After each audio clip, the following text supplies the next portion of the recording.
캔버스를 꽉 채우는 거대한 탑, 한창 짓고 있는 중으로 보이는데요. 그 높이가 얼마나 높은지 구름을 지나 하늘에 닿을 것만 같습니다. 근데 이 탑 어째 불안해 보이는데요. 꼭대기층을 쌓아 올리고 있는데 1층의 짓담한 부분들이 군데군데 보입니다. 탑 자체도 한쪽으로 기울어진 모습이죠. 잘못하다간 곧 무너져 내릴 것 같은데 끝없이 층수가 올라가고 있습니다. 혼란스러워 보이는 이 탑, 과연 무사히 완공될 수 있을까요? 오늘 소개해드릴 명화는 피터 브리겔의 바벨탑입니다.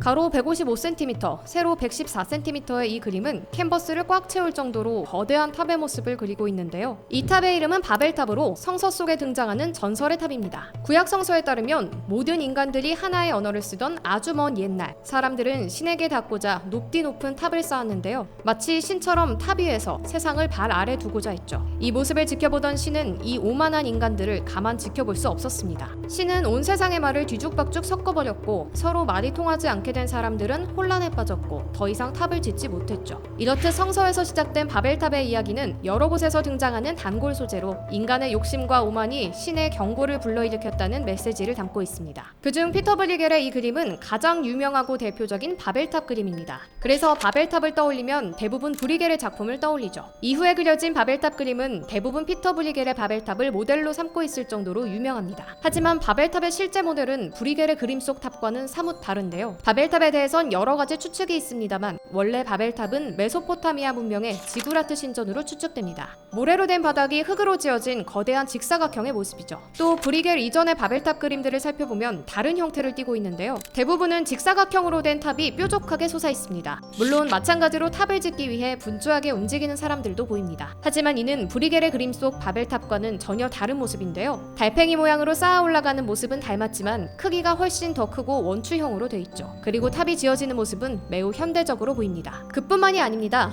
모래밭은커녕 오른편에는 난데없이 해안가가 펼쳐져 있고 그 뒤로는 논밭이 위치해 있죠. 왼편에는 벽으로 둘러싸인 큰 마을이 보입니다. 이처럼 그림 속에 그려진 것은 분명 바벨탑은 맞지만 자세히 살펴보면 성서 속 이야기나 실제 모델과는 다르게 이것저것 뒤섞여 있는데요. 브리겔은 왜 이런 모습의 바벨탑을 그렸던 걸까요? 먼저 그림을 봤을 때 가장 먼저 들어오는 것은 역시 거대한 크기의 탑입니다. 주변에 있는 건물들과 비교해보면 그 엄청난 크기를 가늠해 볼 수 있죠. 디테일도 남다른데요. 탑 안과 주변으로는 망치질하는 사람, 수레를 끄는 사람, 사다리를 타고 올라가는 사람 등 열심히 일하고 있는 사람들이 한 명 한 명 깨알같이 그려져 있습니다. 그리고 이를 따라가다 보면 탑을 짓는 재료를 어딘가에서 가져오고 있다는 걸 알 수 있는데요. 바로 오른쪽에 위치한 해안가입니다. 여러 척의 선박이 드나드는 모습인데요. 실은 이 그림은 당시 브리겔이 살고 있던 도시의 모습을 담고 있습니다. 도시의 이름은 안트페르펜, 지금의 벨기에 지역에 위치한 도시로 유럽에서 두 번째로 큰 항구가 있는 곳입니다. 이 그림이 그려진 16세기 당시에도 안트페르펜은 유럽 무역과 경제의 중심지로 성장한 항구 도시였는데요. 덕분에 각국의 상인들과 지식인들이 몰려들었고 수많은 언어와 문화권의 사람들이 드나들었죠. 이러한 도시의 모습은 마치 바빌론 신화처럼 서로 다른 말을 쓰는 사람들이 가득했습니다. 하지만 그렇다고 마냥 혼란스러운 건 아니었는데요. 무역으로 발달한 상업도시와 부르주아 상인들, 어떤 도시와 닮아있지 않나요? 안트페르펜은 당시 피렌체처럼 문화와 예술이 꽃피웠던 르네상스의 중심지였습니다. 루벤스, 렘브란트 등 많은 예술가들이 활동했었죠. 이제 그림 속 도시를 안트페르펜이라고 가정하면 많은 부분이 달리 보이게 됩니다. 해안가로부터 공수된 재료들이 탑으로 옮겨지고 있는데요. 이때 기중기와 크레인이 사용됩니다. 이 다소 현대적인 장치들은 당시 발달했던 도시의 모습을 반영하고 있죠. 막대한 부가 모여들었던 도시는 경제는 물론 건축, 인쇄, 공예 등 다양한 기술이 발전하기에 최적이었습니다. 고대 성서 이야기와는 전혀 상관없는 요소들이 뒤죽박죽 섞여 있었던 것에는 이런 배경이 숨어 있었던 것이죠. 그러면 이 정체불명의 탑의 모습은 어디서 온 걸까요? 사실 이 탑의 모델은 생뚱맞게도 로마의 콜로세움이었습니다. 브리겔이 이탈리아 유학 당시에 보았던 콜로세움 모습을 참고한 것인데요. 여기에는 브리겔의 의도가 숨겨져 있습니다. 밑바닥을 채 다 완성하기도 전에 빠르게 올라가고 있는 탑, 그리고 피사의 사탑 마냥 기울어져 가는 모습.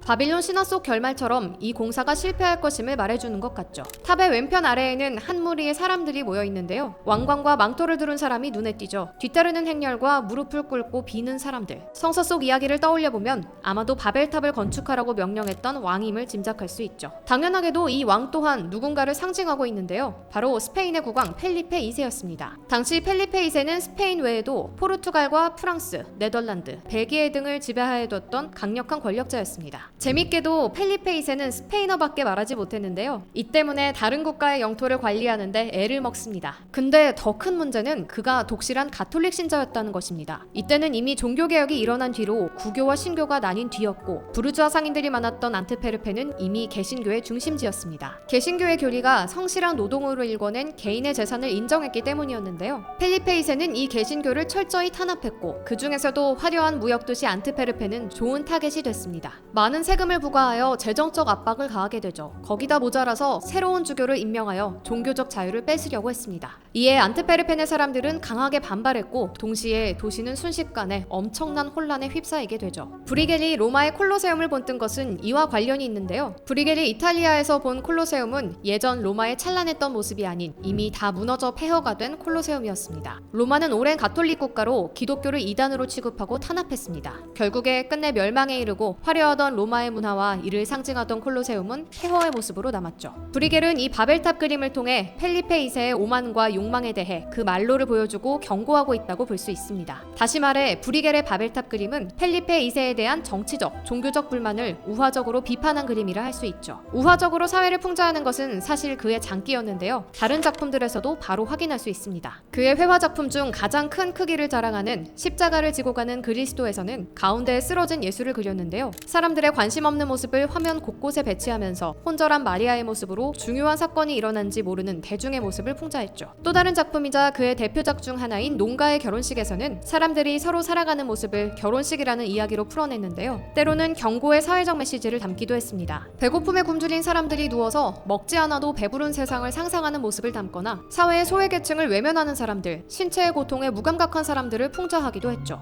바벨탑은 브리겔의 작품들 중에서도 안트페르펜의 구체적인 도시 상황을 우화적으로 담아냈으며 당시 사람들에게 저항의 상징처럼 여겨지게 되죠. 하지만 브리겔의 바벨탑이 특별한 이유는 단순히 비판이나 경고를 담고 있기 때문만은 아닙니다. 최악의 상황에 부딪힌 안트페르펜의 사람들은 앞으로 도시가 나아가야 할 길에 대해 고민했습니다. 당시 브리겔이 그렸던 그림의 후원자들은 대부분 고학력의 지식인들이었는데요. 그 중에서도 바벨탑 그림을 의뢰했던 이는 상인이자 금융가였습니다. 그는 저녁 파티에서 안트페르펜의 여러 지식인들과 함께 이 바벨탑 그림을 보면서 토론을 했다고 하죠. 이들은 자유주의 공동체를 갈망했습니다. 서로 언어와 문화가 다르고 종교가 달라도 함께 지낼 수 있는 세상을 꿈꾸었죠. 바빌론 이야기와는 다른 결말을 그렸던 것인데요. 다시 말해 브리겔의 그림은 도시의 현재와 미래를 모두 담고 있었던 셈이죠. 그리고 여기 브리겔이 그린 또 하나의 바벨탑 그림이 있는데요. 앞선 바벨탑 그림보다 뒤에 그려진 그림입니다. 그림 속 바벨탑의 이미지는 앞선 바벨탑과는 사뭇 다릅니다. 견고한 뼈대를 갖추고 거의 완성되어가는 모습이죠. 그리고 탑 왼편에는 앞선 그림과는 다르게 왕의 모습이 보이지 않는데요. 즉, 이 그림은 지배자가 없어진 상황을 보여줍니다. 또 왕을 뒤따르던 노동자들의 행렬도 사라졌는데요. 대신 그림의 중앙에 평등하게 걸어가는 사람들의 행렬이 보입니다. 일각에서는 이 바벨탑이 안트페르펜이 꿈꾸던 이상적인 공동체 사회가 실현된 모습을 보여준다고 해석합니다. 즉, 유토피아의 모습을 그리고 있다는 건데요. 재밌게도 이 주장은 꽤 신빙성이 있습니다. 당시 토마스 무어의 소설 유토피아가 이 시기에 발간됐는데요. 토마스 무어는 유토피아를 쓰던 시기 안트페르펜에 머물렀고 소설의 영감이 되었다고 하죠. 소설 유토피아에서 사람들은 스스로 자유롭게 노동하고 교육과 종교의 자유 또한 보장받죠. 이렇게 봤을 때 피터 브리겔이 그린 바벨탑은 결코 단순한 그림이 아니었습니다. 당시 사람들의 열망과 이상향을 담아낸 한 편의 철학서와 같았죠. 다만 실제 역사 속에서의 결말은 그들의 바람대로 이루어지지 않았는데요. 강압적인 종교관을 강요하던 펠리페 2세는 결국 종교 재판을 실시하게 되죠. 피해 법정이라고 불린 이 재판에서 안트페르펜의 사람들은 말살당하고 맙니다. 하지만 피터 브리겔의 그림 바벨탑은 아직도 많은 사람들에게 회자되고 있는데요. 성서 이야기로 시작해서 온갖 것들이 뒤죽박죽 섞여버린 그림, 그리고 그만큼 혼란스러웠던 도시의 상황, 이 모든 것을 담아낸 브리겔의 걸작 바벨탑. 여러분은 이 그림을 보며 어떤 생각이 떠오르시나요?